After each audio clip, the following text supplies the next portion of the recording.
भूतों की भीड़ में घर के पास एक जंगल था। वहां की रातें चुपचाप बीतती थीं, लेकिन कभी कभी उस घर में आवाज सुनाई देती थी जो किसी ने समझा ही नहीं पाया। एक दिन एक पुराने घर में नया परिवार आया। उनके दो बच्चे थे, रोहन और सुनैना। वे बच्चों की तरह हर दिन जंगल में खेलते थे। एक रात सुनैना अपने कमरे में सो रही थी, तभी उसने एक विचित्र आवाज सुनी। कौन है? वह डर के मारे अपने बिस्तर से उठी और आवाज का पता लगाने के लिए रोहन के कमरे में गई। रोहन भी समझा कि उसने गलती से किसी बात की है और उसे भी डर लग रहा था। दोनों बच्चे माँ बाप को आवाज की बात बताने के लिए दौड़े। परेशान एक जंगली वादी के बाद बताया कि एक पुराना जंगली राजा अपनी प्राचीन विद्वेषी मार्ग पर आगे बढ़ रहा था, जो उनके घर के नजदीक था।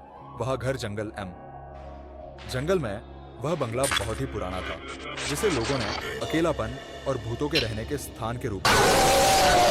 रोहन और सुनैना के परिवार ने इसे खरीदा था, सोचते हुए कि वे इसे एक नए आवास के रूप में पुनः सजा सकते हैं। परंतु उन्हें इस बारे में कोई जानकारी नहीं थी कि वह पिछले रहने वाले की आत्मा अभी भी उस जगह में अपना अस्तित्व बनाए हुए है। बच्चों ने उस रात को अपने कमरों में बिताया, परंतु सुनैना को वह विचित्र आवाज बार बार सुनाई दी। उसकी चिंता और डर बढ़ते गए और उसने अपने भाई रोहन को सारी बातें बताई।